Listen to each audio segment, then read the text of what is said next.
Hearing of Thursday, October 3rd. May I have a roll call, please? Chair Malone-Pritchard. Present. Vice Chair Liebert. Present. Board Member Liu. Present. Board Member Pop. Present. Board Member Guyer. Thank you. Now's the time for any members of the public who wish to speak about an item not on the agenda to come forward.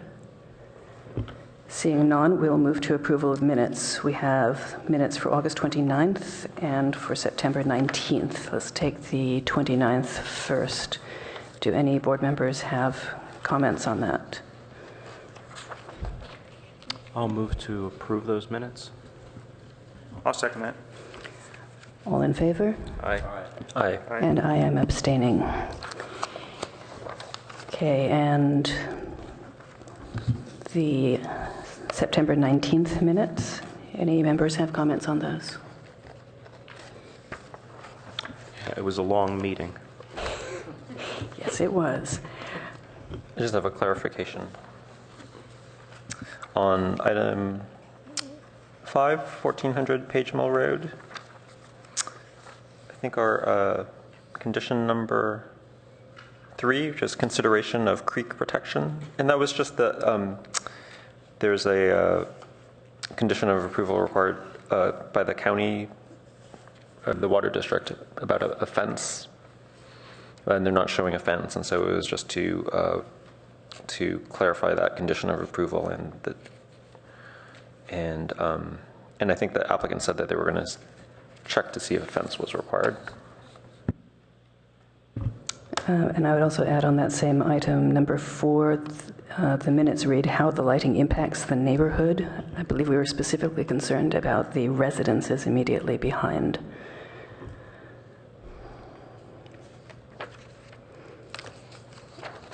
And then at the beginning, under the approval of minutes, we have Malone, Pritchard, and Guyer recused. We were actually abstaining.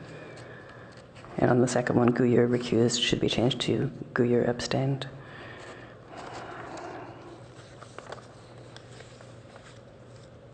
With those changes, I move to approve.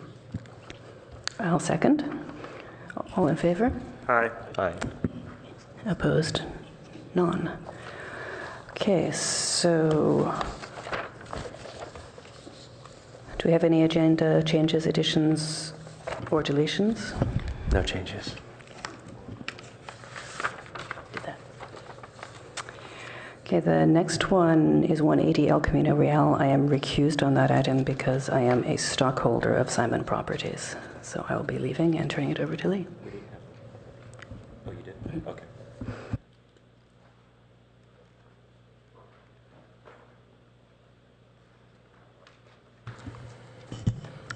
Okay, so the first item is 180 El Camino Real, request by Simon Properties on behalf of the Leland Stanford Junior University for a preliminary architectural review of phased construction at Stanford Shopping Center for 4 new retail buildings, replacing 133,580 square feet and a renovation of 5 existing storefronts and associated landscaping improvements.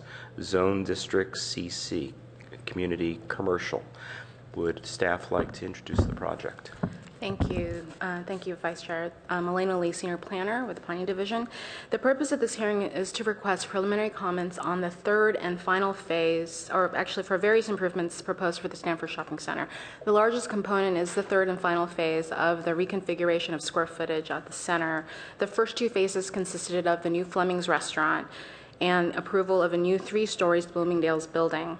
The third phase would replace existing Bloomingdale's building with 2 2-story buildings and 2 1-story buildings. The most significant feature of the new buildings would be a dramatic canopy system designed to create interest along the El Camino Real frontage.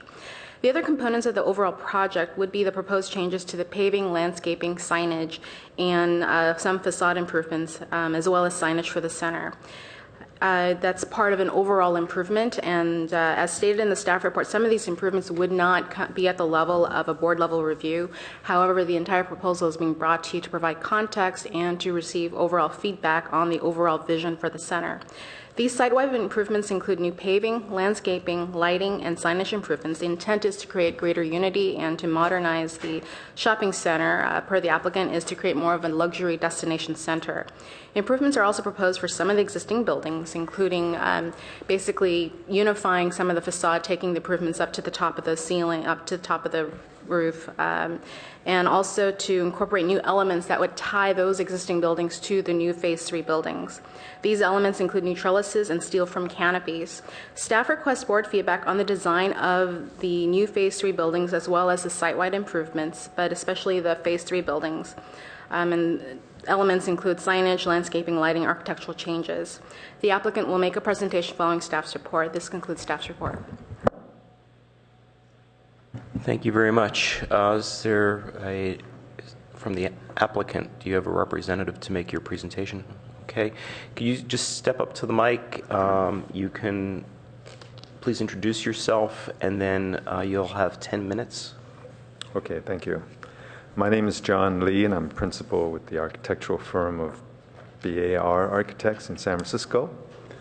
And I'm here on behalf of Simon Property Group and Stanford University. Representatives for both owner groups are here. I'd like to make a short presentation. Elena actually made a very good presentation of what I was going to say, so bear with me. I do have slides to show you to demonstrate the points that I'm making.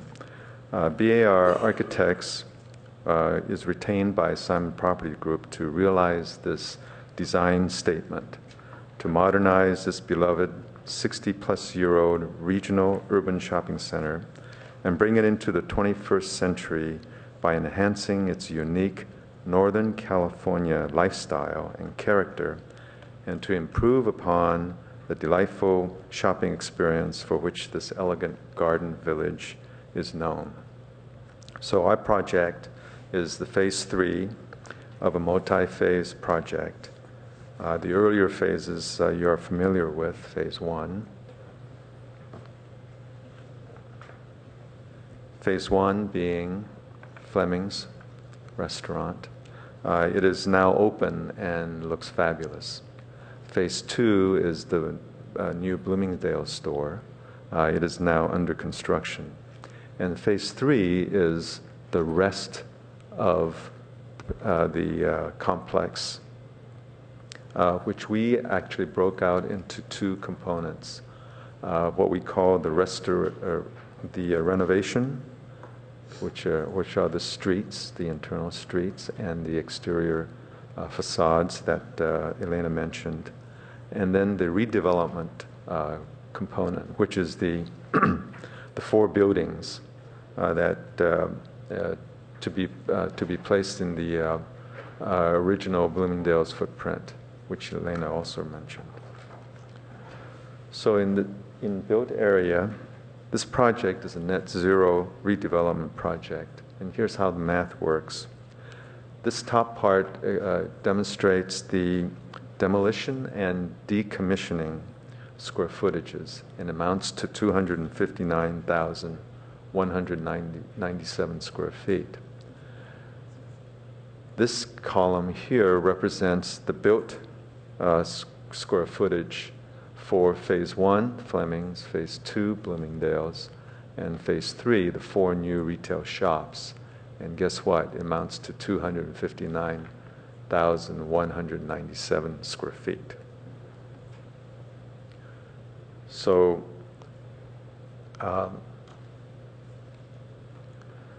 this document or this diagram demonstrates the areas for which the ARB has purviewed for review.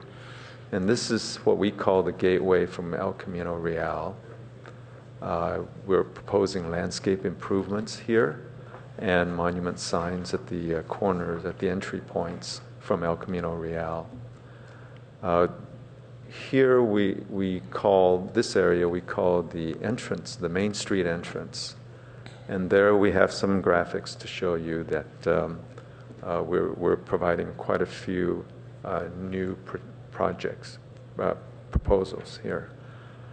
And then all along the facade facing El Camino Real and the facade facing Sand Hill Road, we are proposing some minor facade remodel to pretty much make the facades more coherent and to modernize them. And then over here, what we call our redevelopment area, as I understand it, ARB will be reviewing these buildings for their massing. So maybe a quick word about these 4 buildings. Building AA and CC, which we label them as such, are 1-story retail shell buildings, and they will be containing mixed use, a mix of tenants. The building BB and DD are 2-story buildings. The ground floor will be occupied by retail.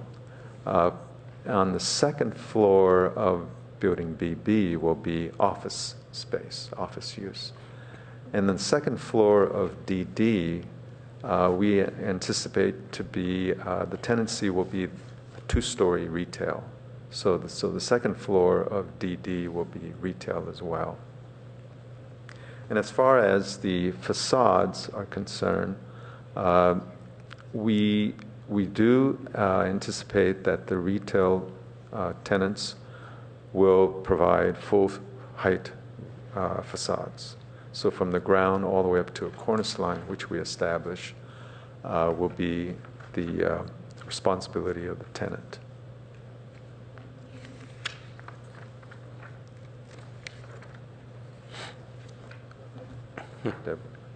And because most of the renovation work is internal, as Elena has mentioned, I'd like to just briefly go over what we're planning to do there.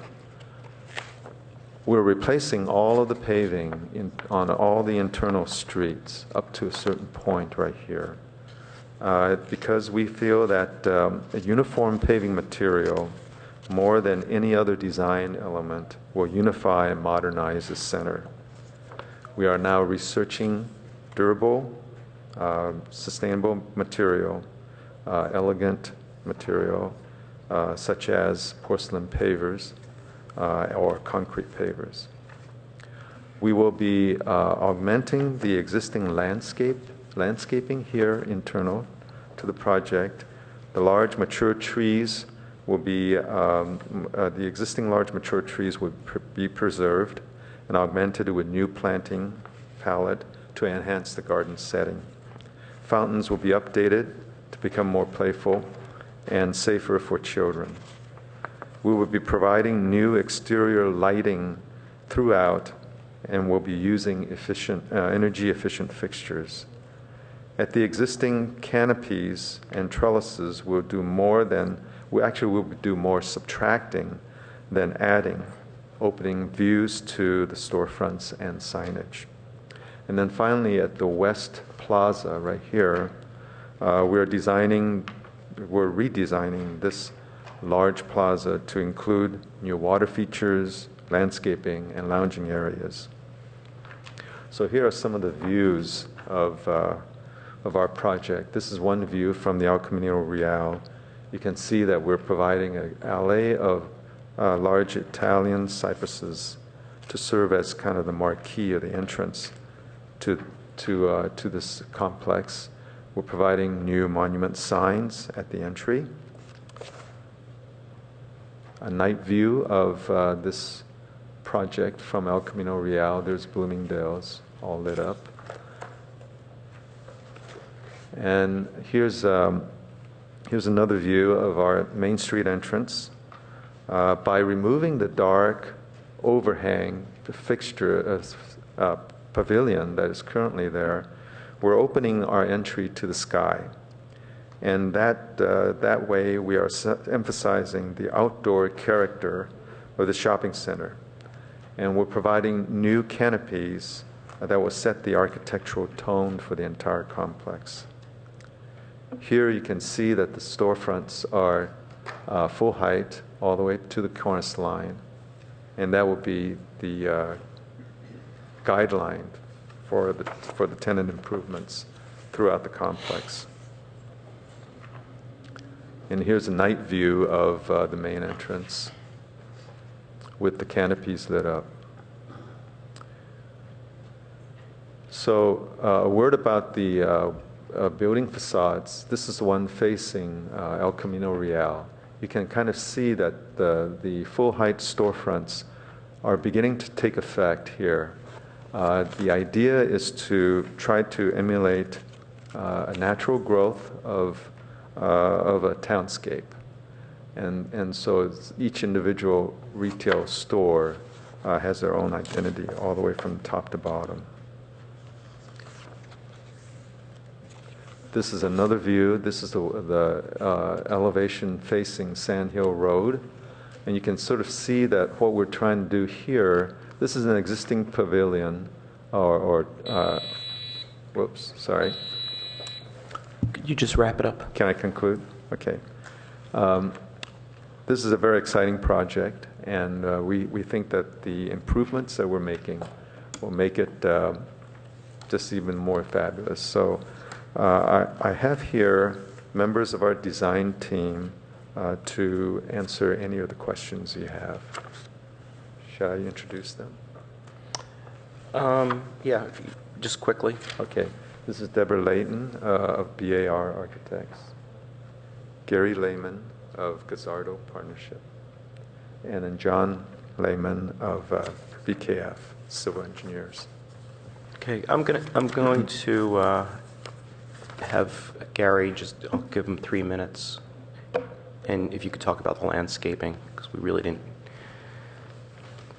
get into that. Thank you. Good morning. Gary Lehman with the Gazzardo Partnership.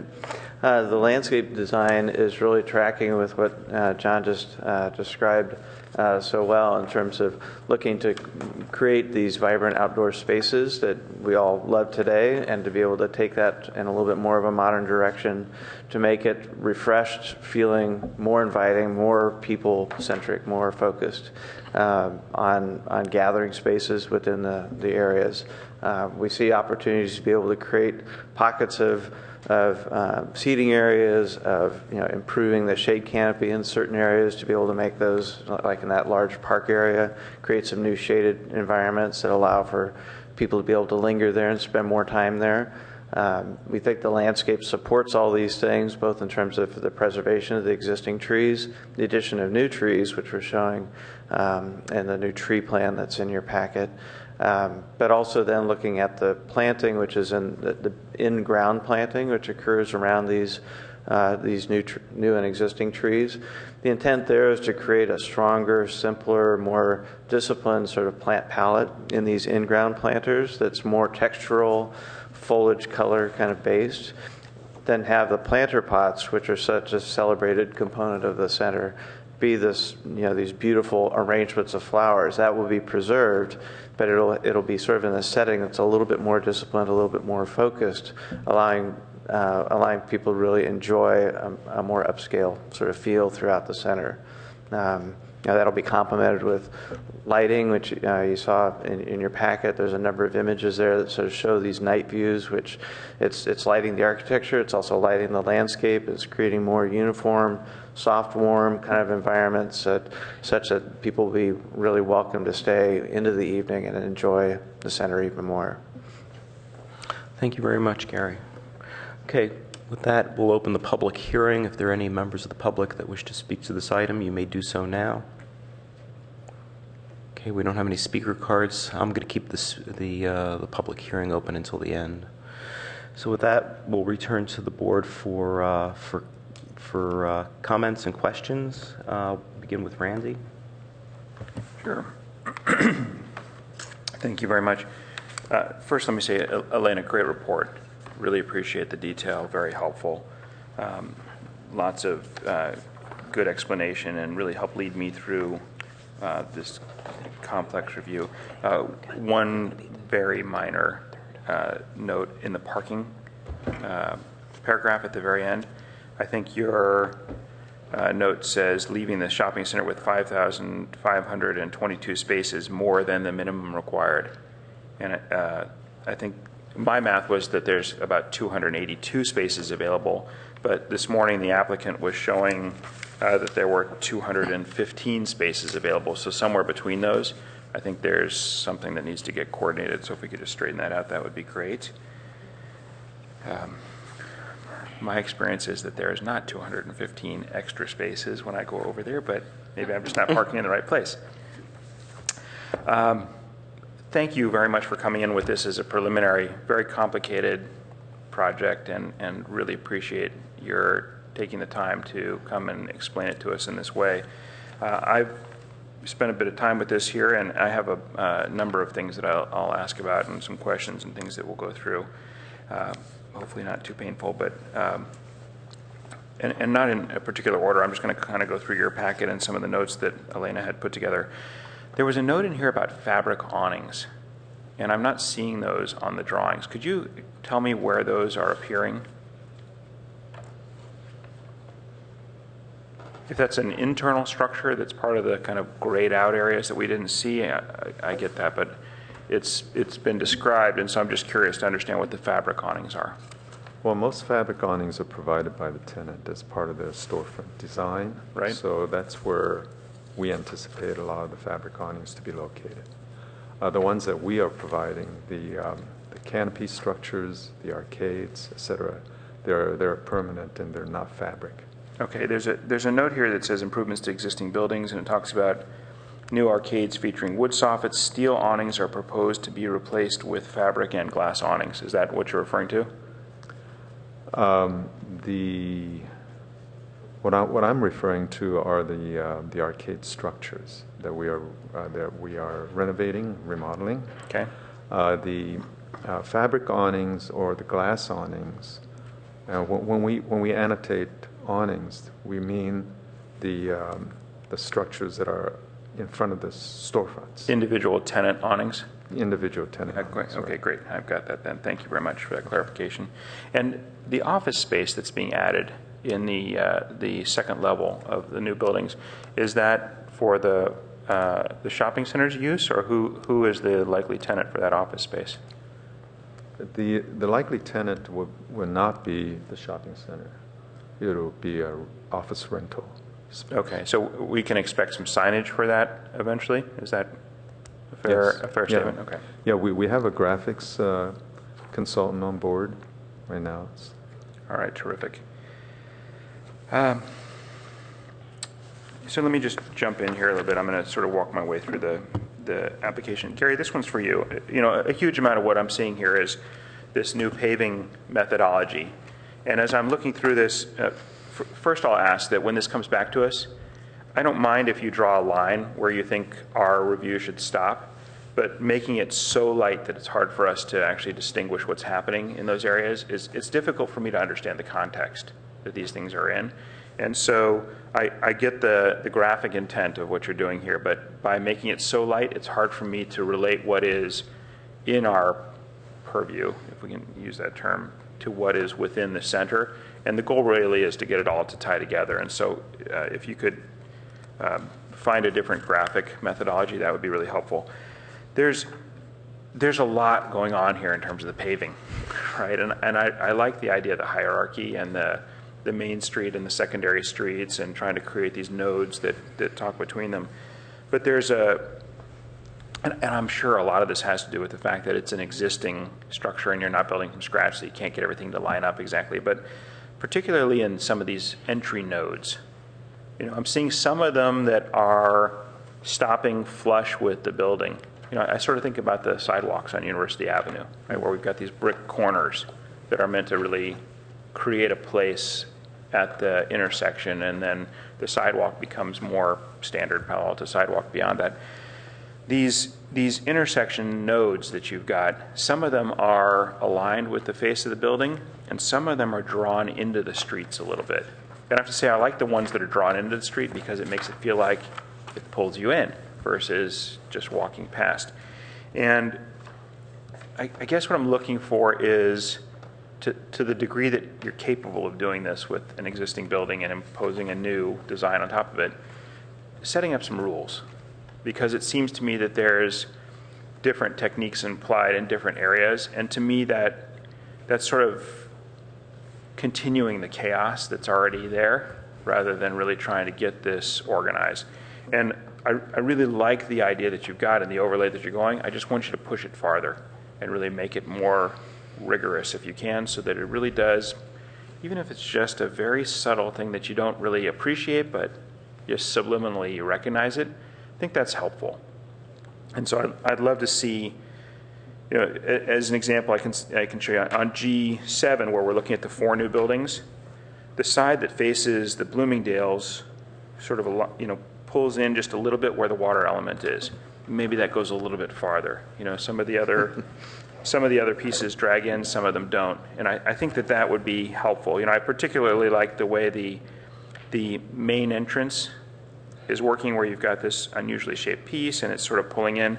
But even there, in order to get that shape to work, there's some unusual paving happening at the curved edge versus the straight edge, and just trying to understand what all those different types of paving will be, how they touch the building, what the purpose of that is. That would be really helpful.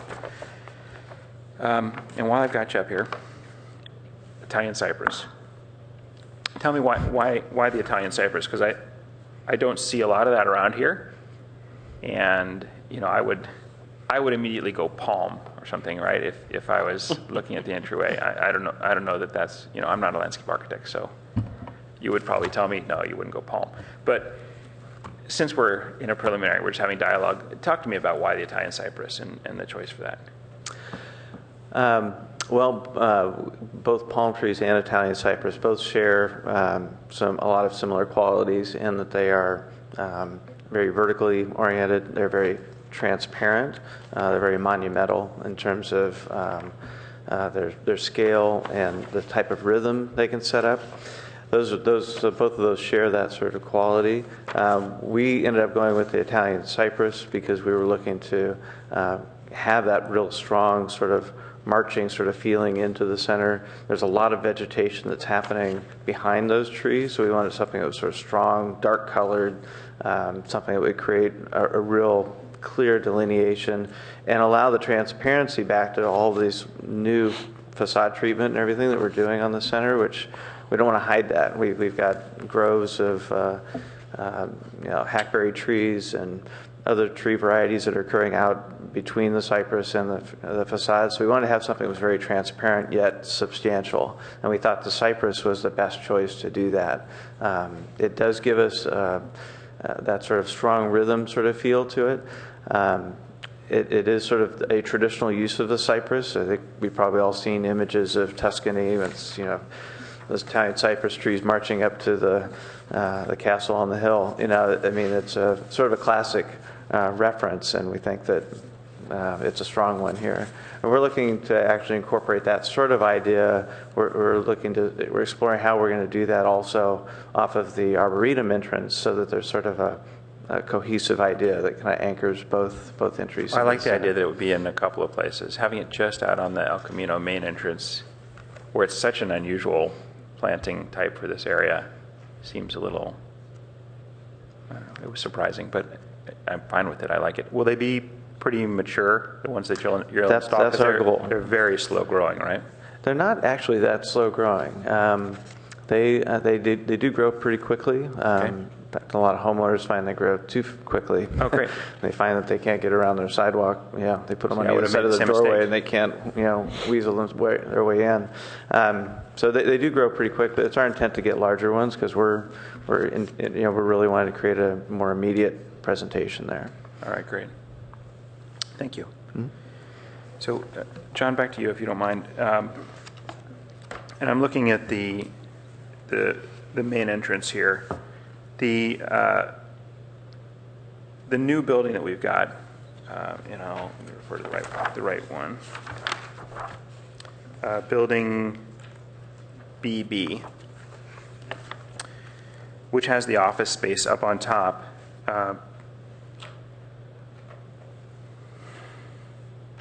I'm just reacting to the design of the office space element a little bit. And I think that in regard to sort of the character of the shopping center and all the other elements that you've got going on here, that piece seems a little bland, to be blunt.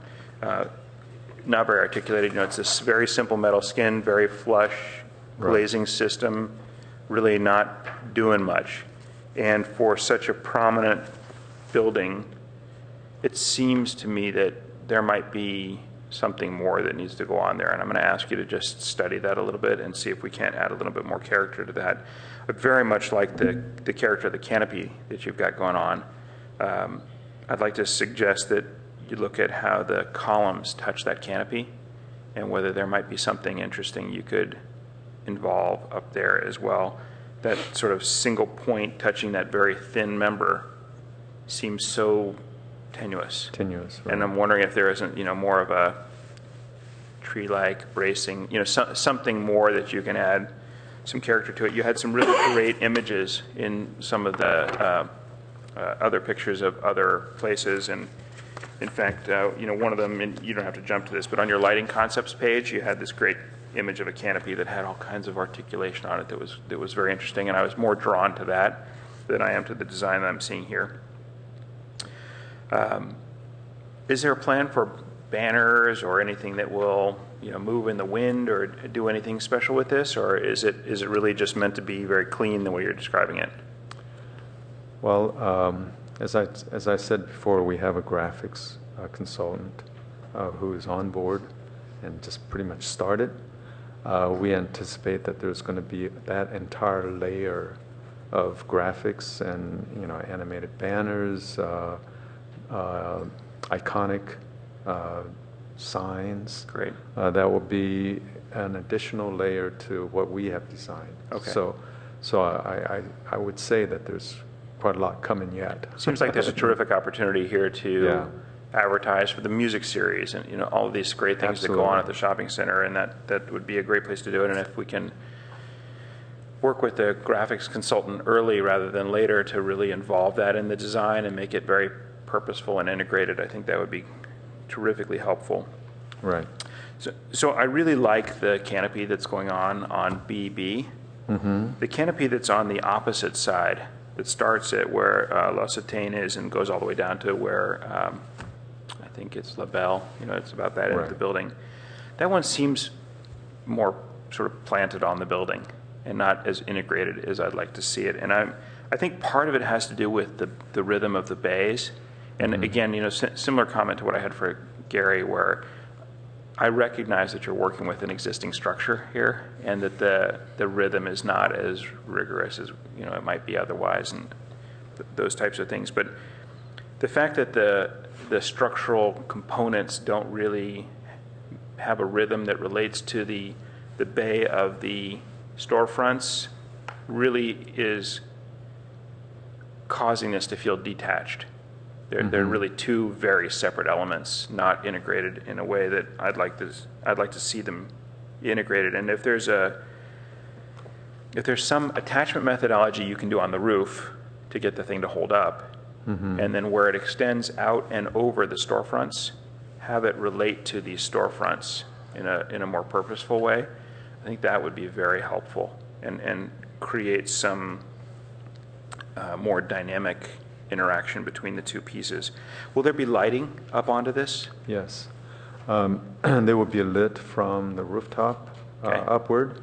So during the night, they'll be quite prominently lit. But we're very conscious and concerned about the dark sky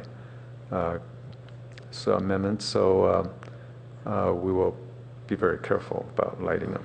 Perfect. Yeah, that leads me right to the next question, which is what type of glass is it? It will be something that will prevent the light from coming up, but allow light to come through, some kind of a frit on it? What is your intent there? Well, currently we're looking at glass structure, but we are looking at a possible option to that, and that is to carry the wood underside, the wood soffit of the larger canopy over to that particular canopy we're talking about. So visually, they will be, of the same family. And I think by putting wood on that one canopy, it will, I think it will go not all the way, but some ways towards some of your comments about, not having something that's kind of like a strange animal that's transplanted onto an existing. No, I like that idea very much. I think Yeah. anything you can do to kind of drag all these pieces together so that it all hangs together as one Right. would be really helpful. Okay. I think that's great. Let's see. And to that end, I think, one of the things that I was going to ask you to either comment on, or if you want to just go back and study it a little bit, is that roof plan at Building C, when I look at that canopy, it seems like there's an opportunity to have that wrap around the corner as well. In the same way that I was talking to Gary about trying to draw people in, and I really love the BB canopy that sweeps around and will just, it's got this great motion to it. If the canopy that's on Building C might engage the corner rather than only being along the El Camino face, I think that might be something that would help drive it to that next level of integration that I think I'm looking for here. Right. As a matter of fact, we're looking at that right now. Terrific. That's great. Thank you. When I look at some of the El Camino walk revisions that you're making, particularly to the building at Los Atene and to La Belle, where you're taking the canopies off or you're extending some of the facade up and treating this portion of the building that was previously not addressed.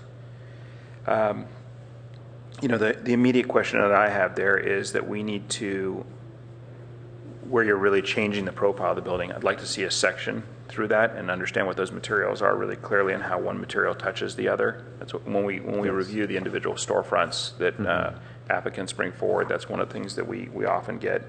And in conjunction with that, I'd really like to understand both signage and lighting. And so, for example, on this elevation that you've got for La Belle, which I really am in favor of, right? I like the direction that's headed very much with this metal and glass canopy over their entry door, and it really is a dramatic improvement over that big red awning. Understanding where the signage for La Belle will go and how that will be illuminated and what that's doing would be most helpful. Okay. Sorry, Gary, I'm just going through my packet here. Oh, hang on, John. I'll try and do this in order for you. Okay. So, going around to the back of the building and looking at the north side streets, again, it's sort of similar comments, right? We've got this area where Bang & Olufsen right next to Sony is, and we're talking about saw cutting some of the non-structural columns and removing those. I assume you're going to saw cut those below the level of the paving, and those will be completely concealed, right? That's right. Okay, that's great. And then the service door change that's happening over there, you've got a cement plaster finish that you're Yes. showing on that. And I'm wondering whether you might consider doing something even maybe a little more interesting. This is next door to, I think it's in between Dry Bar and Brooks Brothers. And It's this one. Right? what I'd love to suggest is that you look at some other maybe rain screen type materials like a trespa or something that will add a little more character and create Color, yes. some color in that area. That would be great. Over at the Swatch shop and the Stanford shop, you're showing 3 individual awnings that I think, if I remember this area right, is actually 2 stores. And so again, it's about rhythm and reinforcing the rhythm of the storefronts versus just attaching to the structural system that's there. And it almost feels to me like one of those gaps is going to be right above this Swatch store doorway, and it seems like that's just not the right place for it. But again, understanding lighting and signage at that location would be really helpful. Okay. We'll provide graphics that Yeah, will that'd be define great. a little better. That'd be great. Yeah. Just as you're fleshing out your packet, that would be really helpful. So, bigger question for the 4 new buildings, which I have to say look very interesting to me. I'm really intrigued by what you're doing here, and I like the different character and the way that they're organized on the site makes a lot of sense to me. The one piece of it that I was struggling with a little bit is the narrower street that goes between CCDD or between AABB. Yes. You know, you've got this wide swath that goes from Bloomingdale's back, but the narrower one in between the other ways doesn't have the same kind of dynamic treatment to it. And I'm wondering if you might consider maybe cranking one side or the other of these buildings to create non-parallel faces to these buildings and open up that space on the interior in a way that would make that outdoor room a little more interesting, and the travel from one place to another. You know, part of what I love about walking around the shopping center is that the outdoor spaces are just beautiful. You know, my wife can shop and I can sit outside and it's great. And I'm just thinking about hanging out in this area and wondering what I'm looking at. And, you know, I would love to sit by that little fountain element. That seems great. But if I was looking for somewhere that was a little quieter and people weren't constantly walking back and forth, in between these other buildings looks quite nice. And I'm just wondering if there isn't a way to, you know, to open those up a little bit or do something that might make those a little more interesting. And so I'd love to ask you to study that for us. Sure. We actually take the dimension or cue from Palatine Court, Right. which is we actually call this the Palatine Court extension, and we find that those dimensions and, you know, with the wisteria is just a very pleasant place, and we are trying to extend that, you know, into these streets. Yeah, and I see that really clearly. You know, as I look at the site plan, I can follow that through, and I understand that. But it falls apart just a little bit when you get to CCDD, right? It's offset just a little bit, right? And so I'm wondering if, you know, right at that point, that's exactly where my thought came from. Is if you were to just crank the side of DD over so that it catches the edge of Palatine Court as it comes through, it will make that space, I think, dramatically better. Okay. And so maybe just take a look at that. Yeah, we will. And then the last element for the buildings for me is the elevations that you're showing of the new buildings. You know, there's quite a bit of it that's the extent of tenant work, and I understand that's to come. But the elements that are owner work look very monolithic in terms of the design. And you know, while some of this stuff happens within that sort of extension of Palatine and some of those other places, again, I'm looking for that to be as interesting a space as walking along the storefronts. And so I think a little more time spent and a little more process with what happens with those big expanses of wall that are the sort of the sides of the tenant spaces. And I understand that if there are storerooms and all those kinds of things, it's hard to find stuff to do with that. But I think we need to see something more happening with those. That would be great. Okay. All right, Gary, I'm going to jump back to a couple more things for you, if you don't mind. So, right at the main entrance here, we're showing this this paving that's out in the roadway, and you described that as a crosswalk. And I'm concerned a little bit about cars buzzing through there and not having an actual crosswalk delineated. And I think that you might need one more layer of information in there so that people sort of stay in a walkway and go to the other side. And at the same time, you know, where I'm talking about dragging some of that paving back into the buildings, I'm wondering if we shouldn't push it across the street a little bit and do something with the sidewalks that you arrive on. Right, so that when you come out of your car and you step onto that, you're already in the shopping center by the time you hit that curb, and then you cross the street and you're in, and make that space part of the shopping center as well. Create a stronger sense of enclosure. Yeah, just you know, an entry element that comes a little bit farther out. And just look at that. You know, I don't feel really strongly about it. I assume there will be some lighting out there and some of those things that we'll see eventually. There will. Both sides delineate outdoor. That's the pace. Yeah, I'm just looking at some of my notes here, and we've already talked about some of this stuff, creating some of those rules.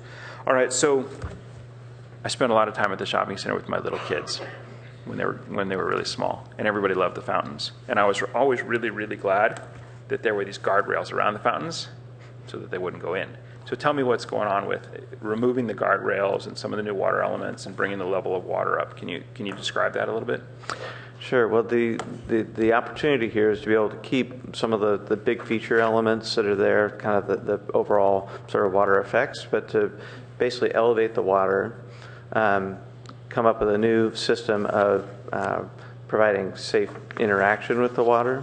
So we're looking to replace the guardrails with a curb and looking at sort of reshaping those fountains a little bit to be able to have a situation where nobody can fall into them, keep the water depth shallow, and have the water more visible. You know, in some places now the water kind of goes into a canal system and it's gone. kind of a mystery, and it's right. like, what's the point? So, you know, there's an opportunity there to be able to keep those higher water elements in play, but then and to sort of reskin the fountains. You know, look at introducing a little bit more color. Yeah, but also physically raising the water surface. And we're going to try and do this in a way that we maintain a lot of the existing mechanical system. The systems are working currently, and so there's some, I think, artful ways of being able to do that so that we keep the functioning of the fountain there, keep that sort of noise, that sort of nice sound, be able to touch the water but not fall into it. Okay, yeah. That's great. Yeah, that'd be great. Again, I'm looking at this new fountain that's over by Bloomingdale's, and I think that that looks so interesting and great, but I don't see the details of it yet, and so the curbs and things aren't evident. I just want you to make sure you're being careful about safety. The new fountain that's described over by Neiman Marcus sounds great. This big circular element with that bridge over it, and I can't wait to see what you're going to do with that. Yeah, it's very exciting. I would say the exact same thing. And then I assume you're the right guy to talk to about some of the lighting that's going on out here. Is that accurate? I'll try. All right, we'll give it a shot. So most of what you're showing on this last page in the package, where you've got the under-seat lighting and some of the landscape lighting up into the trees and the fountains and those things, really very exciting and interesting, and I think it'll make the space very dynamic at night. The catenary lighting looks great. If you're picking fixtures that look like that, I think that'll be really fun. I will say that the element that you've got that's it's just described as lighting feature, and I think it's over by Express, and I can't remember what else is right in that area, and I'm having trouble just reading it. Athleta, some of these others.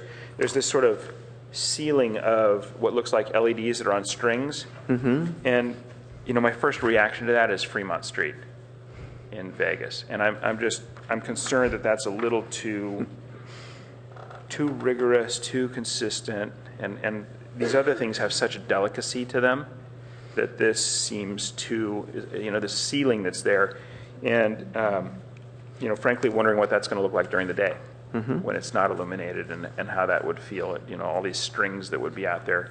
And so just ask you to be really clear about where you're using that, what you're doing with it, and what that might look like so that we can understand that as we go forward. One of the things we're actually looking at too is a dialogue between existing tree canopies, new tree canopies, and particularly these overhead lights. Right. We see that there is sort of a softening effect that will happen. It'll get a little less rigid and a little bit more organic as a result. That sounds great. Yeah, that sounds great. That's it for me. Thank you very much. Really appreciate the opportunity to give you these comments, and I'll very much look forward to where this goes and what comes back to us. Thank you. Terrific. Board Member Liu.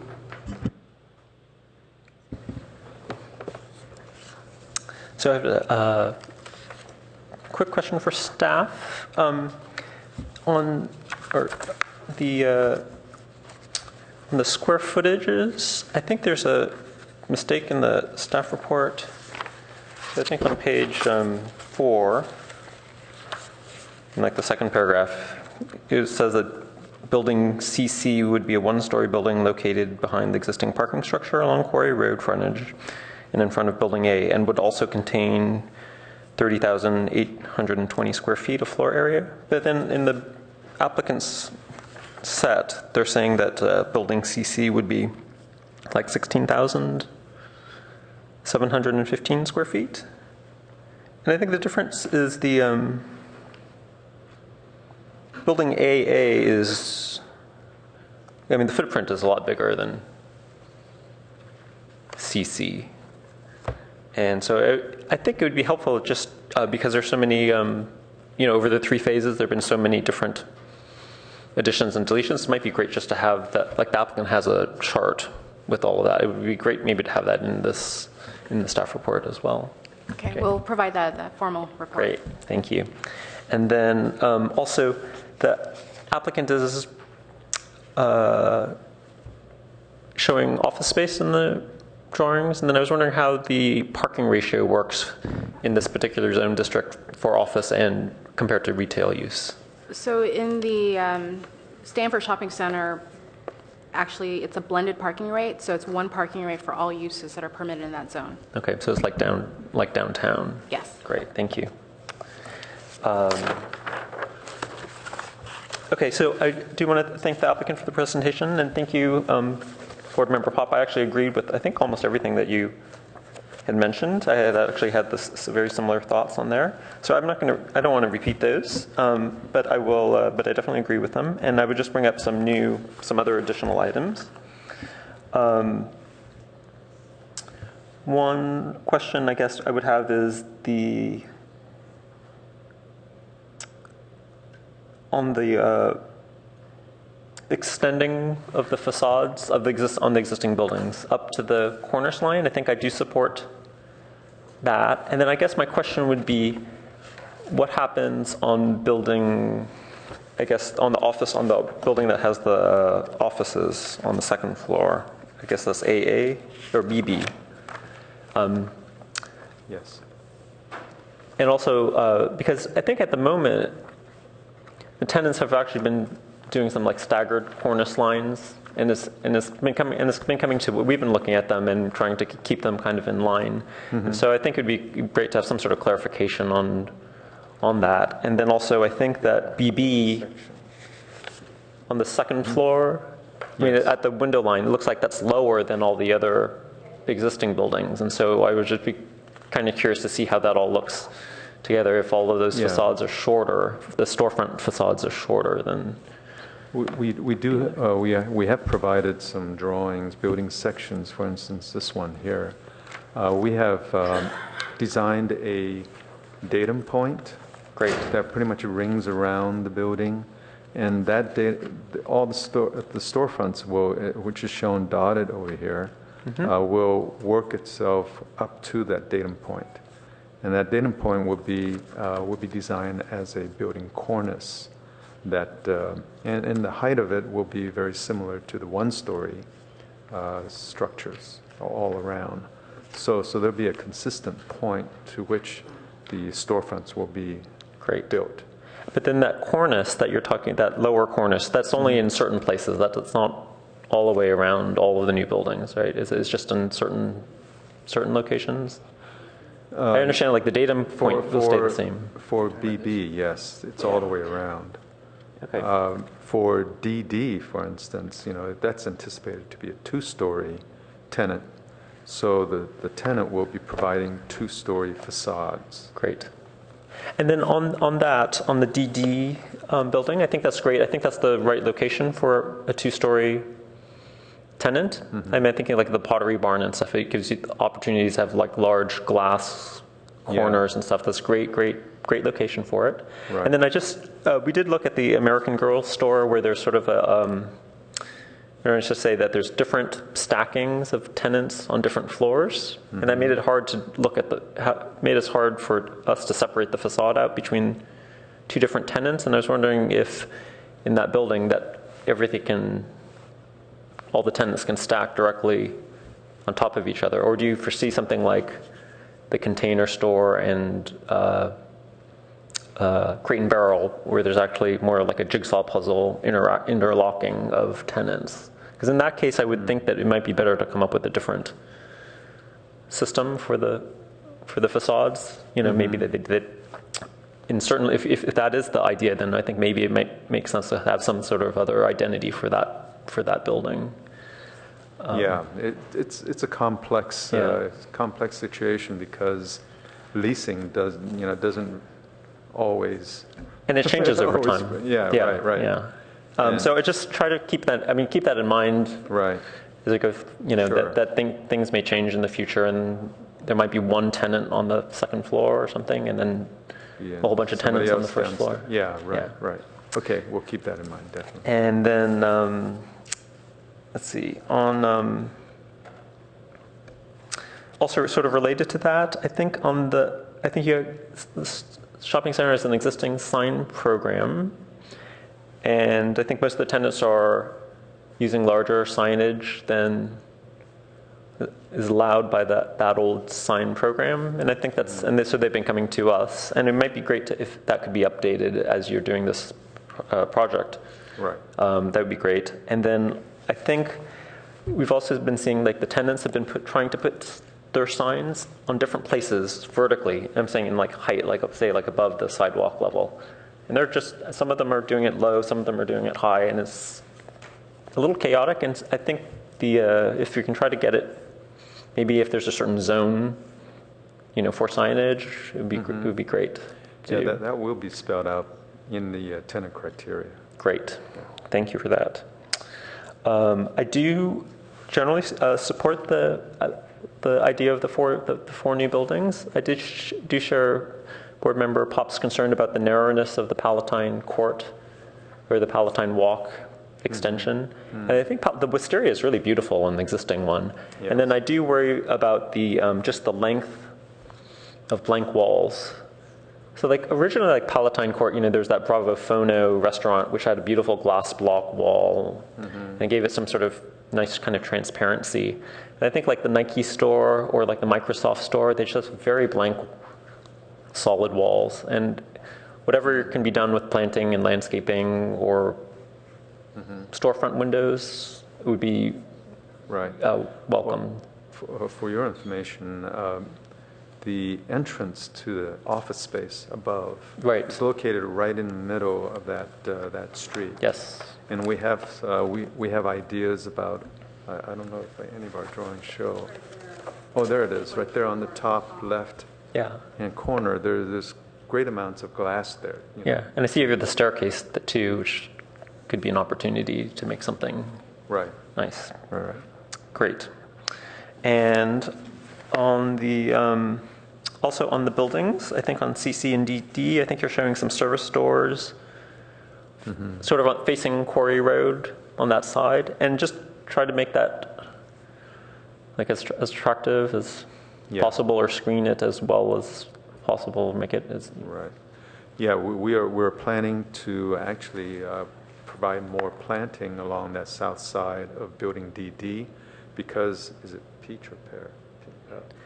Pear runs directly into it and tees right into that particular that road. So we're actually planning to put a living wall there. That's one of our ideas that we're tossing around right now. okay. Great. On the entrance, I do support the removal of those sort of the archway entrance at the main street of the shopping center. It's been kind of looking dated for a while, and it doesn't really make sense now with the Bloomingdale's building coming out in front. And so that makes a lot of sense to me. I like the curved canopy. I think I agree with Board Member Pop on the canopy. On the other canopy, seems a little bit weaker. I've seen some canopies, like there's a David Brower Center in Berkeley, where they made the canopy out of like photovoltaics, and that's like that particular building is a green, like a LEED platinum building. But if there's a way of incorporating some sort of sustainable design element into that, that'd be great. I wouldn't require that. Yeah. I know that the Academy of Arts and Sciences has like the clear PVs. I understand that manufacturer, I guess, doesn't exist anymore, which is sort of unfortunate.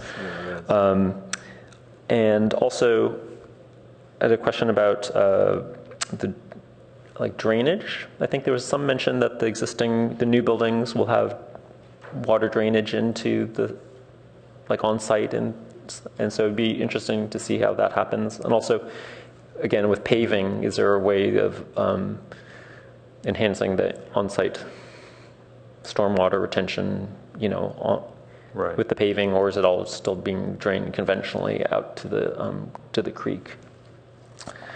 And I think and then I think another comment just on the existing lighting. I think we've seen now with the removal of some of the awnings is that the existing lighting is really awful. And I know I've seen in the plans that you're planning to remove it, but it really does have to, like, the awnings are sort of covering up years of changes and layers of lighting and stuff like that. And so it really does have to be cleaned up, and that's where you don't have awnings or arcades or whatever, the lighting really needs to be well integrated into the design. Absolutely, yeah. Yeah, actually right now it's inadequately lit at nighttime. I mean, it feels real dark and kind of scary. So our intent is to lift it up. Great. And let's see, blank walls lighting.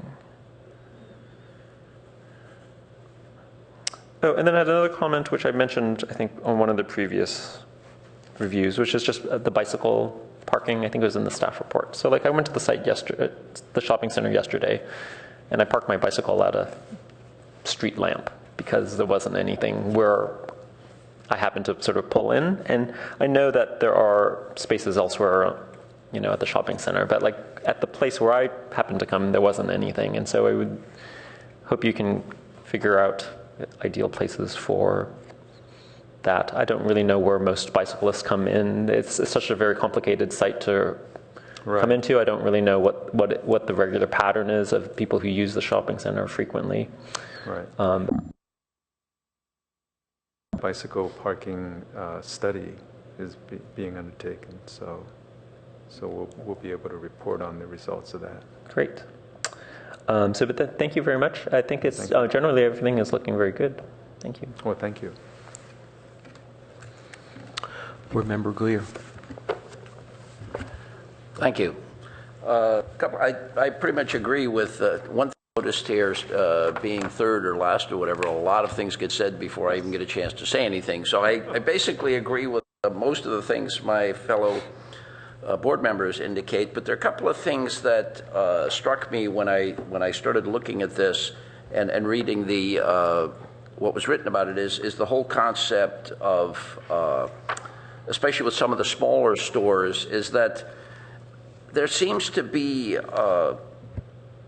some confusion of whether you're attempting to, with the raising of the, as you said, the storefront full height, obviously the intent there is to make the various units pretty much stand alone and make them more unique, as compared to the proverbial lowering the cornice line and putting a common canopy or something, which then the top half of the building, if you want to call it, is uniform, and then the changes occur on the various storefronts.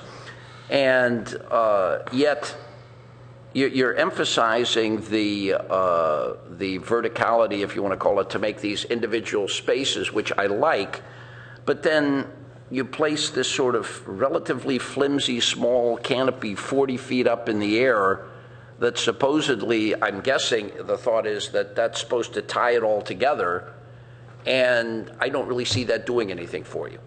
I think either if you want something that ties it all together, then it needs to be a more prominent statement, or don't even bother with the canopy. I mean, I don't see it doing anything for you, and I know it's not a cheap solution, so like I said, I don't know if it's worth the amount of money you're spending on it.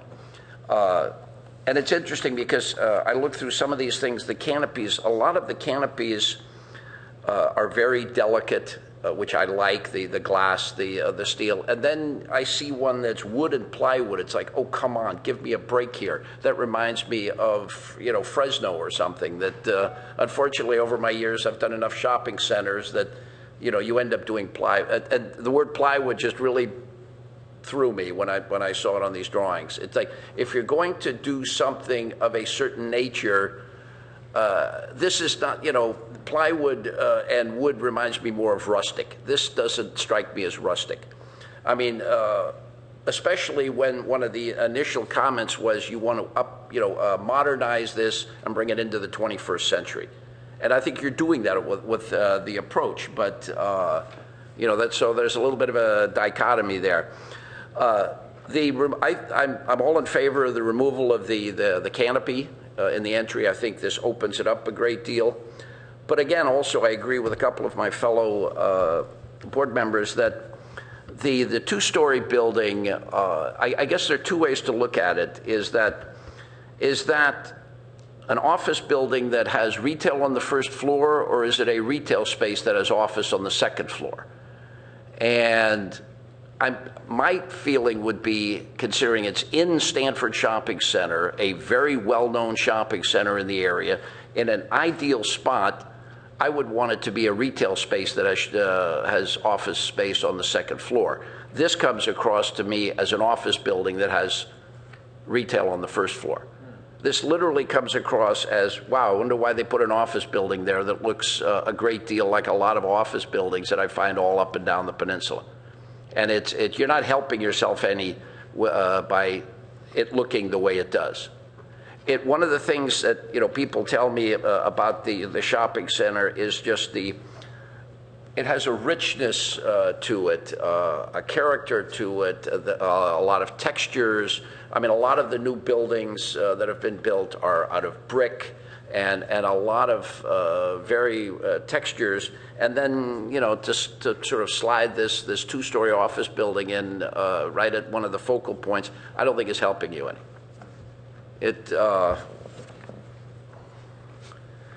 Let's see.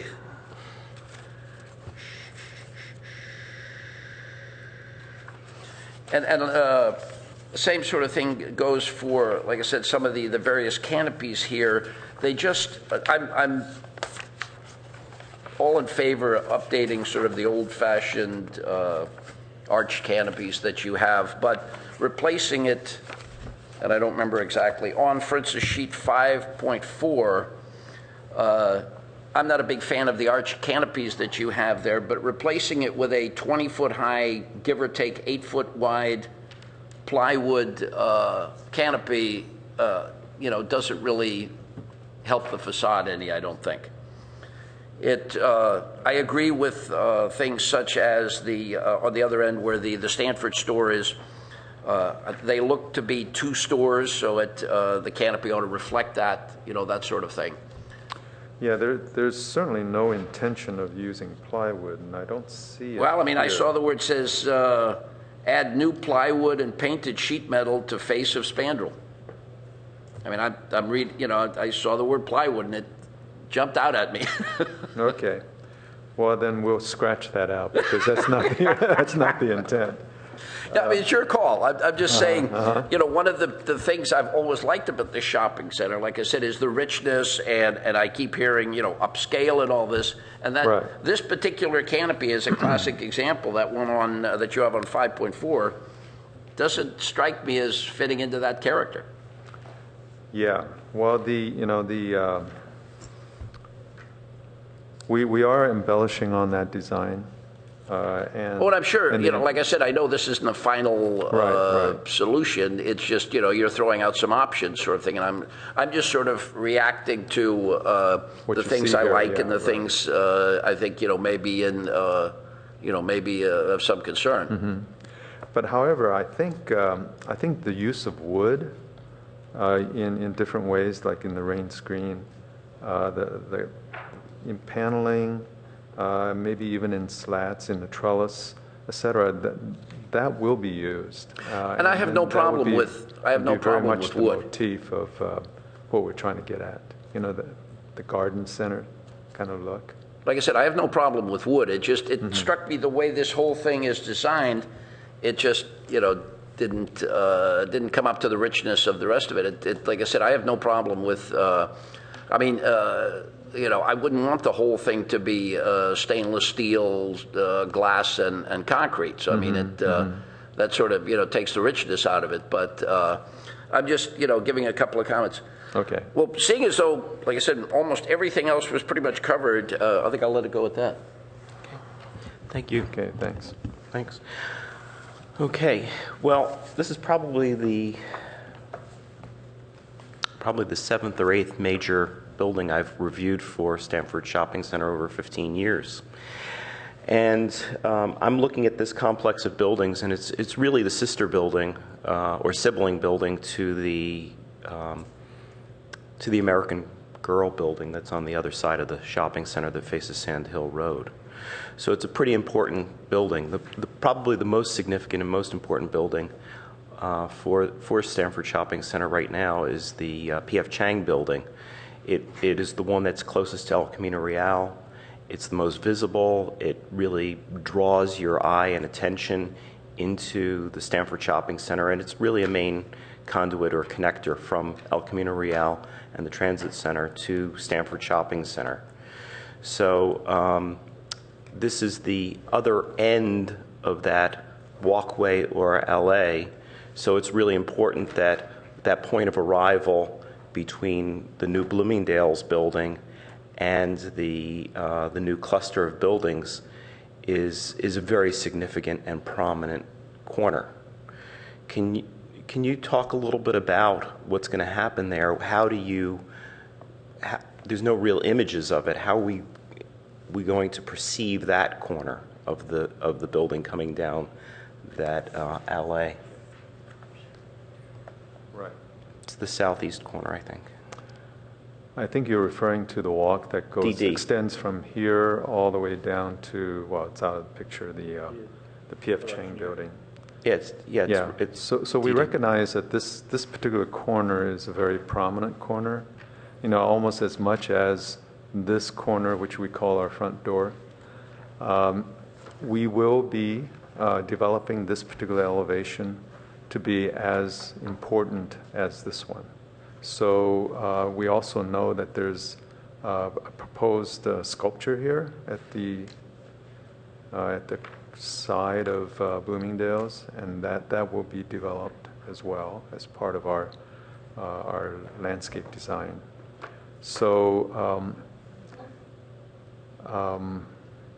there isn't much that I can say about it because it's still in development, but we do recognize the importance of that corner. Right. That the importance of that corner is that it is the pedestrian entrance to the shopping center. Mm-hmm. And when I say the pedestrian entrance, I don't know if you realize it or not, but the Palo Alto Transit Center is probably the second most has the second highest ridership on the peninsula of all the Caltrain stations. So a lot of people that work and would be going to Stanford Shopping Center or even the hospital would be taking the train and then maybe walking across the street there. So that's really an important pedestrian corridor.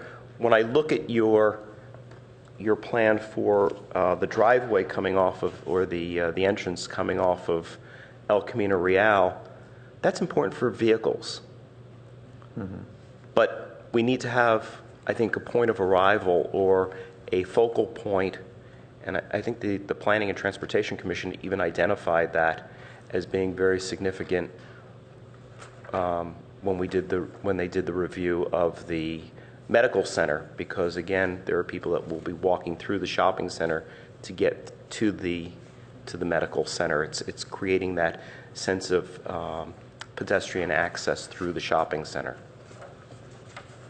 Okay, so right now at the corner there is the health library. So what is Simon Properties' plans for the health library? That was part of the conditions of approval for the Sand Hill Road expansion. Is somebody here from Simon? I think it's for the Hoover. Well, they're going to. Kathy Shields, Senior Vice President for Simon Property Group. We'll continue to work with the university to find replacement locations for the health library and for any other aspects that Stanford also has office space elsewhere in the property. So we'll work with them to make sure that's taken care of. But that those buildings specifically have obviously been eliminated, but we can find a replacement location. Okay, But I it think has not been identified as of yet. yeah, that's an important element here because we don't want it to be shoved in a corner. We don't want it to be in a place where people are not going to be able to access it easily. Okay. The idea of having it at Stanford Shopping Center was that it was integrated so that people could be shopping and then go to the health library or vice versa. Okay. Okay, it's integral. Understood. No, we'll come back with the proposed locations. We haven't locked in at this point, but we'll incorporate that. Okay. Where- Now, regarding the, you're calling it the Palatine Court. It's the intersection of the internal streets there. Originally there was an Oculus or a circular plaza in that area from the original plan that we had seen. What's happened to that? I think you're referring to what we affectionately call the donut. Yeah. What happened to the donut hole? The donut was eaten. Yeah. No, it was meant to be a feature that pretty much sits or floats on top of that plaza. The plaza now has been transformed to more of a quieter space. So the donut is kind of flashy, and it's actually a very expensive feature. So we will be replacing that, but with a more quieter setting. So does that make any sense? It does. The thing that's, I think, really unique about this shopping center is that it's really a very vibrant shopping center. I see it almost akin to walking down the streets in Rome. Walking along Via Spiga. Is that right? Correct? Yeah. So what's the one that goes up to the Spanish Steps there? Yeah. Anyway, it's a very exciting, dynamic, pedestrian-friendly streetscape. Right. The challenge that we have with the shopping center is that while we're trying to create these vertical, independent sort of stores, we don't want it to degenerate into chaos. But we also want some excitement when you walk through the spaces so that you come across a little jewel every once in a while. And in some ways, the donut was one of those jewels that's sort of been taken away. And I understand board member Pop's comments when you come down the Palatine Court vertical circulation there. Right. He had mentioned that the streets really weren't lined up. Why didn't you move the wall of building DD so that it continued that, sort of drew you through? Well, one of the things that the Oculus or the donut did was that it led you into this much grander space, and then it helped you transition through that court there all the way through. And we've lost that. And now, we're trying to create the identity of these vertical individual shops. So I'm trying to create again, or look at, how are we going to create some excitement and not have the excitement necessarily be individual shops, but be the spaces that we create from all the shops together. Right. We see, if you could look at our diagram here, this is the space you're talking about. Correct.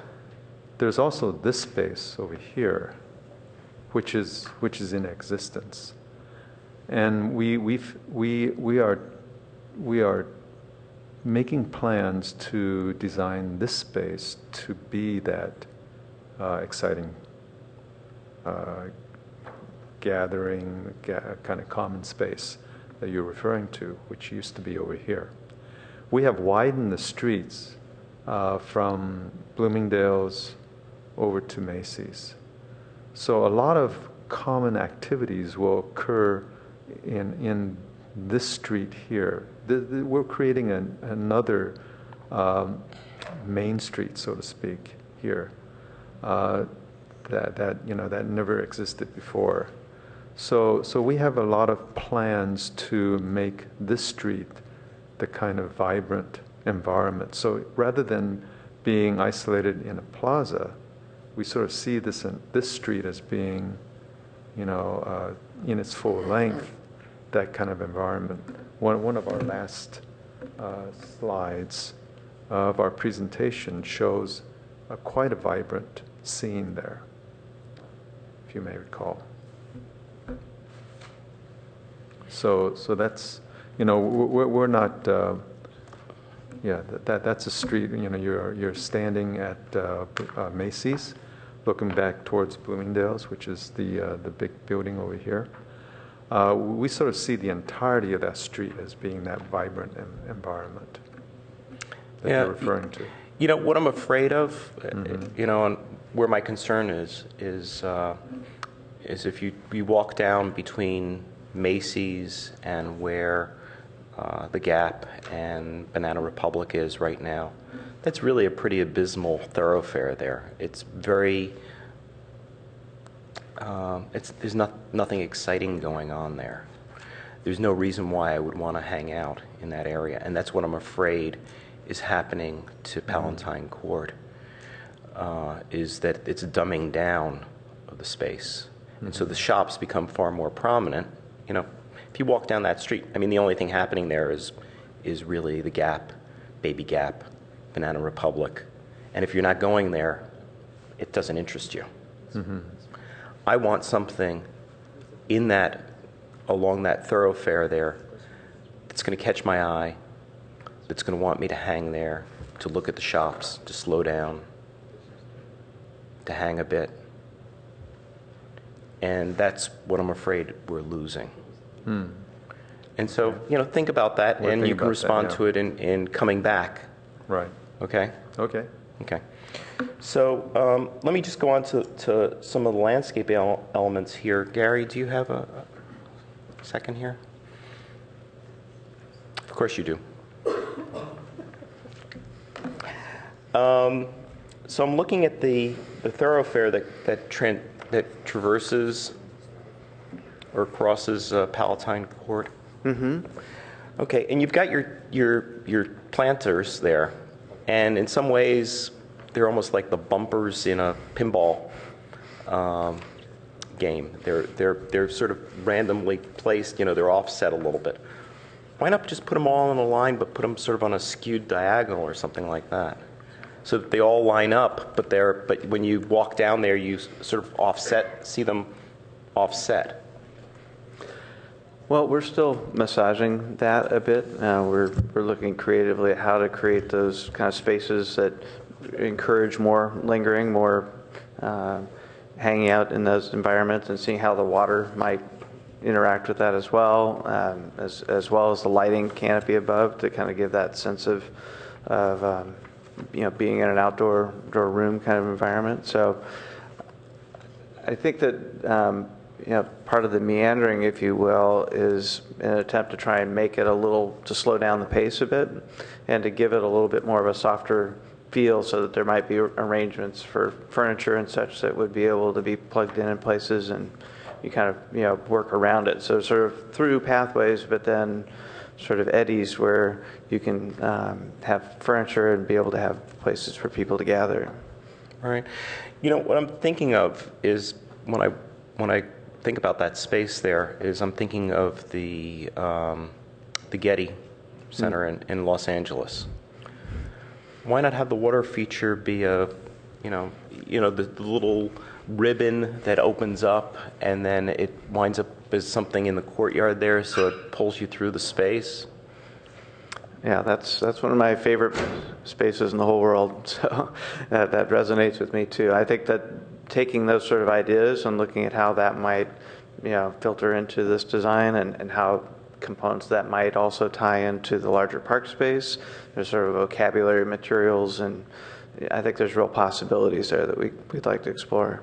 Because when I look at that fountain placed in between building DD and BB. You know, it's sort of like lost there.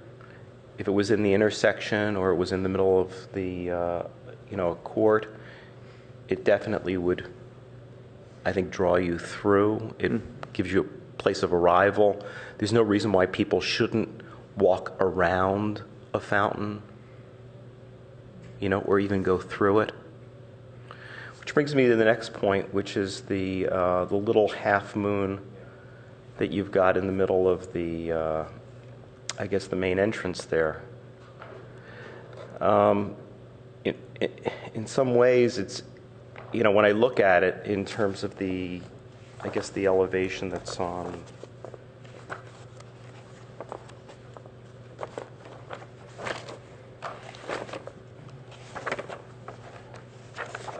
Looking for that night rendering. I saw the day rendering. I like that. Yeah, I like the.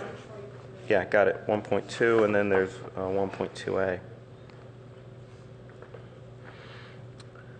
Why not draw that back into that area a little bit more so that people have to actually walk around it? Yeah, we are looking at exactly the scale of that and what seems to be appropriate. Both is what you see from the vehicular side, which you were talking about earlier, but more importantly, what happens with the pedestrian and how the crossings are facilitated there, and how to scale that in a way that makes it enough of an event that helps to define that space and relates back to the curves which are in the building architecture and that sort of thing. Mm-hmm. That sculpture that you have placed there, is that what's actually being proposed, or is that just a placeholder? That's a placeholder. Okay. So how are we going to, maybe Simon, the Simon people know a little bit better, how are we going to resolve what that sculpture is, and then also the other sculpture? I think that's something that we're coming back to you with. Those are key elements in important places, and that'll be a part of our proposal as we come back. The big danger of showing an element is that there's an expectation, and with this, I'm not terribly in support of what I'm seeing there. I think that the proposal needs to come back with some sort of commissioned piece. If it was public art and it was required as a piece of public art, we would actually have the Arts Commission review that. Is that correct? Yes, for public art, we are looking at a percent for art, a requirement for projects. So this is likely to be the case for this project when it comes back. I don't know. It's going to council fairly soon. Okay, so if that's the case, then this would be a commission piece that would be vetted by, the artist would be vetted by the Arts Commission, correct? Well, that process is still in play for private property. We'll see. It's going to Policy and Services and then the council. We're looking at, people can pay in lieu or they can provide art. It's to be determined. But typically public art, that is the process. Okay. So I think that's a particularly important area that needs to be further scoped out. It's so prominent and so important that I'd hate to wind up with something that's being suggested here. Okay. Now, let's go back to the architecture. Okay, let's go to, Gary, one more thing. I'm sorry, there's one more thing. Sure. I was looking at your paving plan here. And I like what you're doing with regard to the large concrete ashlar pattern. And the only question I had is you turned the ashlar pattern 90 degrees at Bloomingdale's. So in other words, it's happening horizontally at Bloomingdale's, and then you turned it vertically when it goes between Bloomingdale's and Building DD and BB.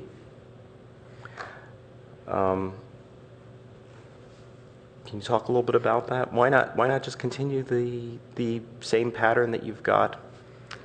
I think that area does need to be explored a bit more. I think that the intersection there is a bit arbitrary. It's not really driven by anything around it, and I think it should. As we're sort of exploring the material palette for the new shops area, I think that that's going to start to suggest what would be a nice way to resolve that, and how to create an edge there that makes sense in terms of transition. So I think that's a good comment. I think that's something we need to explore a little further. Just telling you what I'm thinking. Okay, we do a lot of interiors, and the way the wood floor runs is really important to how you perceive that space. Bowling alleys, they run the planks down the lane. Okay, there's a reason why they do that. Okay, because you don't want the ball to be, So when you look down there, the bowling lane actually looks a lot longer than it really is. And it's the same thing for rooms. So here you've got a narrow room, an exterior room that goes between BB and Bloomingdale's. And in some ways, if that ashlar pattern was turned 90 degrees, the same direction as the Bloomingdale's, and it was made uniform with the Bloomingdale's, what it does is it actually doesn't make it look quite as long. It begins to create more of a space. And it's very successful around the edge of Bloomingdale's, the way it's placed, because what it does is it gives you a sense of arrival at Bloomingdale's. So I would take a look at that. Oh, that's great. Thank you. Okay. So, Mr. Lee, with regard to building BB and the prominent corner there. Yes. So I guess the question I have is, why not take that second story element that you've got there and actually cantilever or overhang underneath the canopy there and bring it all the way out to the columns? I don't quite understand that. Cantilever and overhang. The office space. You've got an office right, space right. on the second floor. Mm-hmm. And right now it just reads as being very vertical. In fact, you've got these columns that are sort of out there in space. Mm-hmm. It's not terribly exciting. It's the front door to the shopping center. Right. Why not bring that whole second floor out so that it cantilevers out over, and that curve follows the canopy line that you've defined up above. Mm-hmm. Bring it out towards the columns. Did you look at that? And then create an arcade underneath the office space. Yeah. You have the retail tenants that are still on the ground floor. Mm-hmm. Mm-hmm. Did you look at that at all? No, we didn't. The square footage is one matter. I think that we will be adding quite a lot of square footage if we were to do that. And also, previously you were commenting that this looks like an office building with retail at the bottom.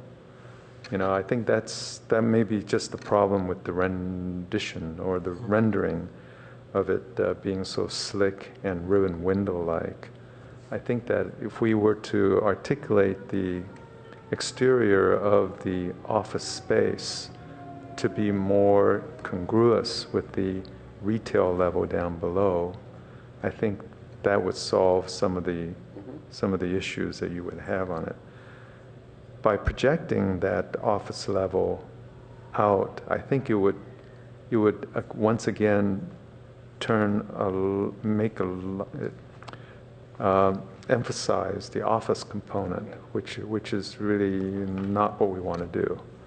I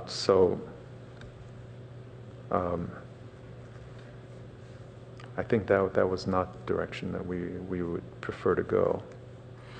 But we can look at it, if you like. Well, let me tell you where I'm going with that. First of all, it does create a problem in terms of, overage in terms of the floor area.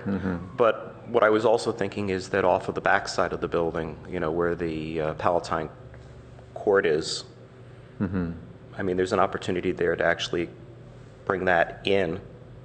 You Right. could create a little place for employees to go and hang out and look over the courtyard there, which would then begin to add a three-dimensional quality to that and begin Right. to make that an exciting space again. Right. Yeah. What I do here is your sense of the sheerness of this building that's kind of like totally flush all the way around and all the way up is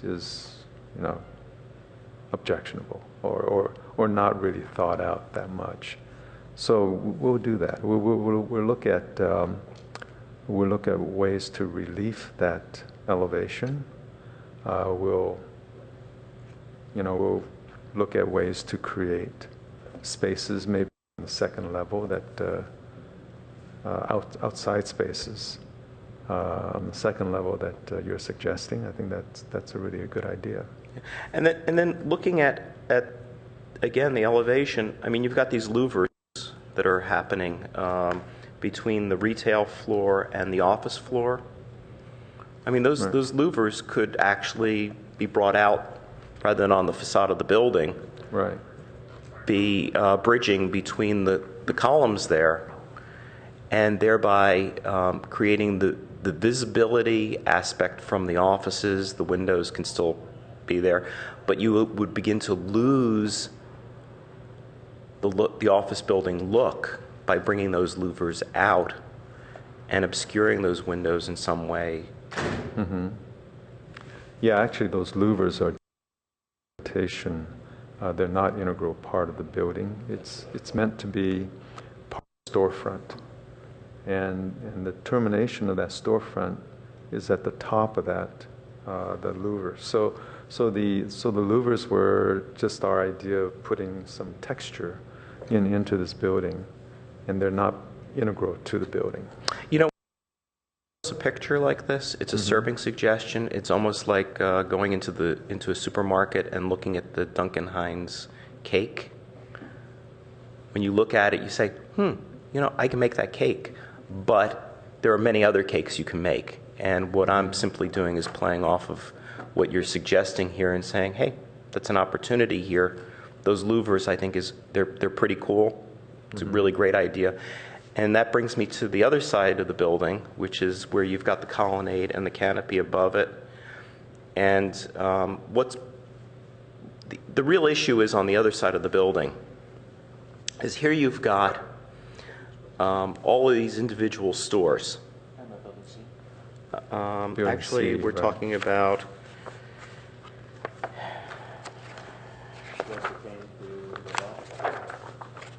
I'm going to. Well, I mean, I'm going to jump ahead here. Yeah, I know. I'm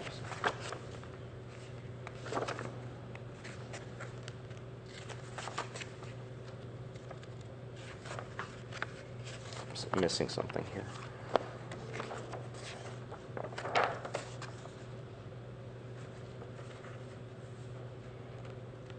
Okay.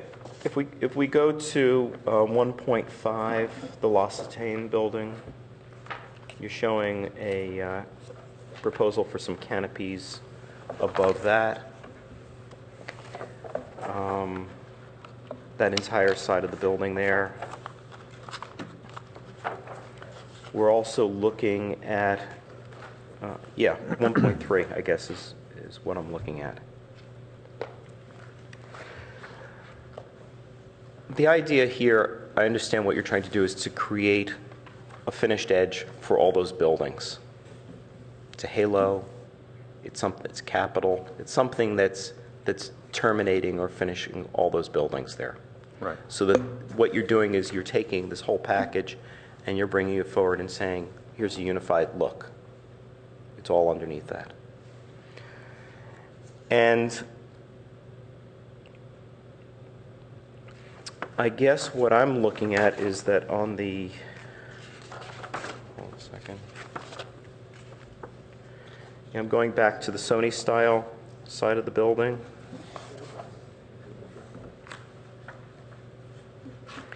.4.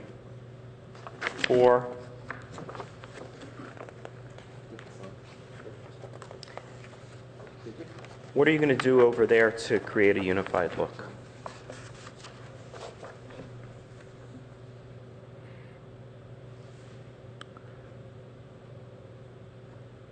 Well, that's not the intent here.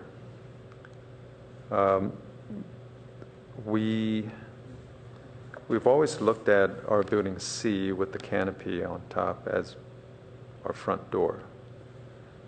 This one, and therefore more of a unified, actually the canopy is a suggestion of a gateway, because it pokes out beyond building face, penetrates that plane, etc. Here, we don't have a front door situation. And the intent here is for each one of these retail stores to have their own identity. And the thing that we are pointing out in this particular elevation is what we're proposing to do with the little pavilion building that has the arches on it right now. Our intent is to strip that, open it up, bring it back to the modern aesthetic as opposed to the pseudo-arch Spanish aesthetic. And if you were to look at what we're trying to do here with the pavilion or the arcade, that motif is repeated throughout the complex. There's internal pieces as well as external pieces. And that is the method that we're trying to unify the entire complex as opposed to simply this elevation. Okay, Does that- you know, the issue with the shopping center is that while you may say you have one main entrance, not everybody's going through the main entrance. Right. It's multiple entrances. I'm in agreement with what Board Member Pop said earlier, which is that there needs to be elements of equal strength on all sides of the shopping center. And that's what's lacking here. And losing the arches, you've lost some of the strength on that side of the building. So I'm looking for what's going to be as dynamic. Now, we've got the Fleming's building on the front, on the El Camino Real side of the building. Right. And we have the new Bloomingdale's building. And those are really the prominent elements off of El Camino Real. We now actually have 3 or 4 elements that are prominent. We've got the P.F. Chang's building, we have Bloomingdale's, we have Fleming's, and now we have this arcade off of El Camino Real, with the anchor being the Macy's men's store. And so what I'm looking for is something on the Sand Hill Road side that's going to have the same sort of strength or prominence here that's going to unify that side of the building. And I don't see that in this. Okay. Okay? Okay, so those are basically my comments. There is 2 other things I just want to mention in here. Okay? On the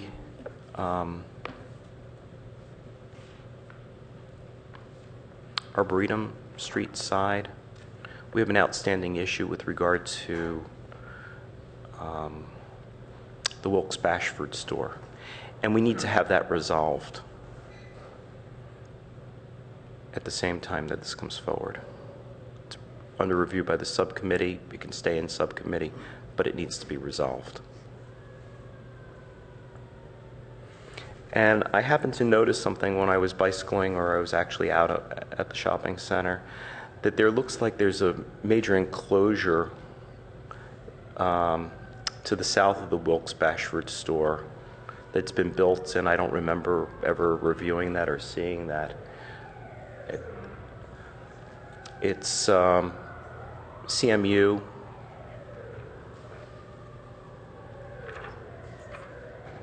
And it's right near the parking structure. What is that? You're referring to the enclosures that are behind basically the bus stops where the buses.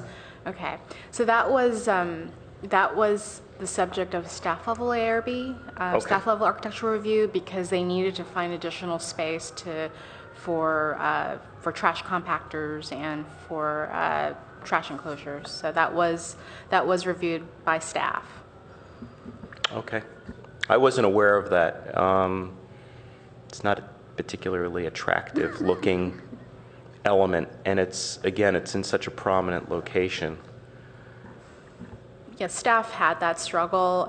It wasn't the most ideal suggestion, but it was basically a compromise that met the needs of the applicant and met the needs of basically trash, and also we did work with them to add as much landscaping as possible. Well, I don't want to open up a can of worms here, okay?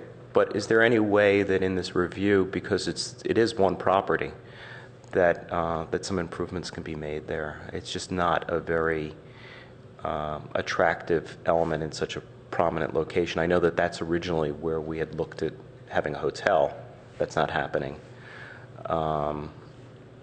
I think it's one of those things that sort of slipped through the cracks, and maybe staff can work with the Simon Group and see if we can do something about that and have that come back. We'll work with the applicant on that. Okay. That's great. Okay. So with that, any other? Can I ask one more question? Something Yeah. came up while we were looking on. Yep. Sorry. On sheet G7, right by the front entry there, I see 5 little dots, which appear to me to be probably 6-inch diameter steel bollards. And if that's the case, those are very prominent right in the thing. So if you're going to put those on the plan, they'd better show on the elevation, because that could make a big difference when you're looking at this nifty entrance coming in and then having 6 of those things standing right in front of the sculpture. Or am I reading those wrong, that that's not what they are?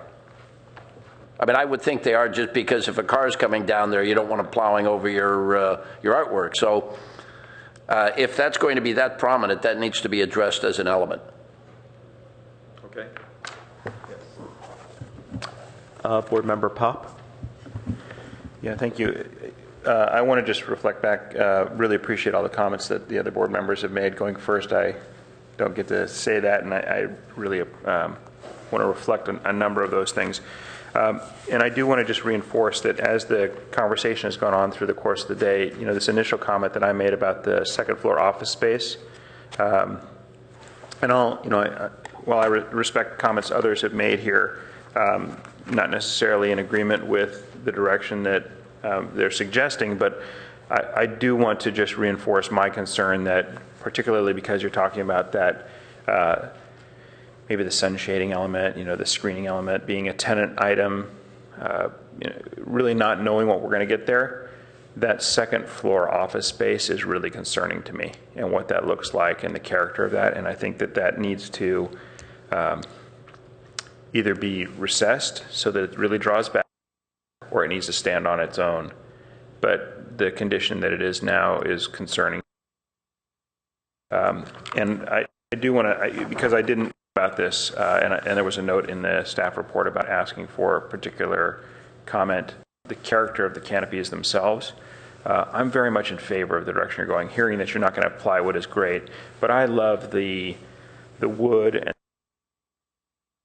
if there's some of them are aluminum, that kind of variety for me is very attractive and will add interest and character, and look forward to seeing where that goes. Thank you. Any other comments here?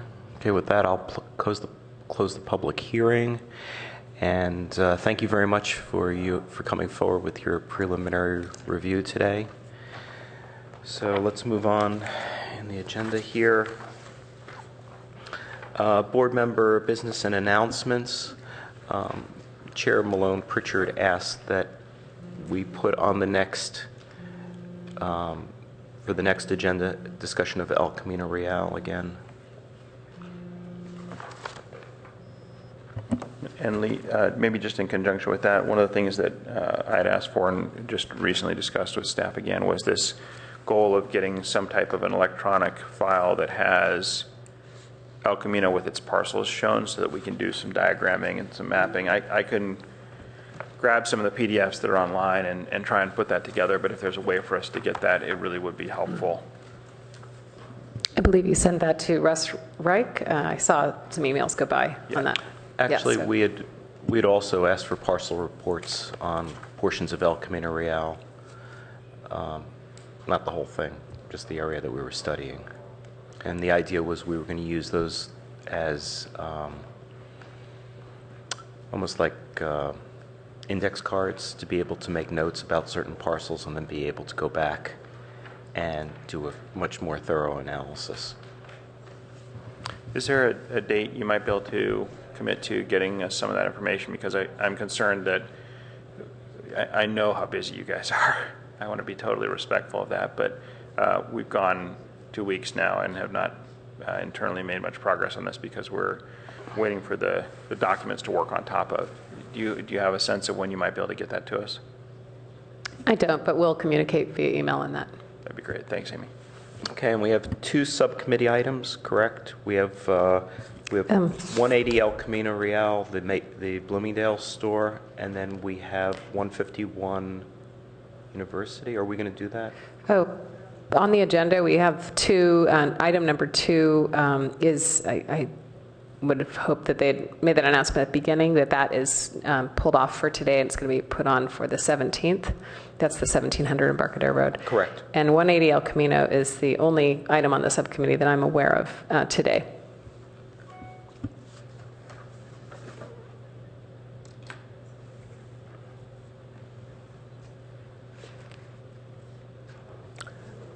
Is that correct? I thought we were Just the one on formally today on our agenda. Okay, great. Okay, with that, we are adjourned. Thank you.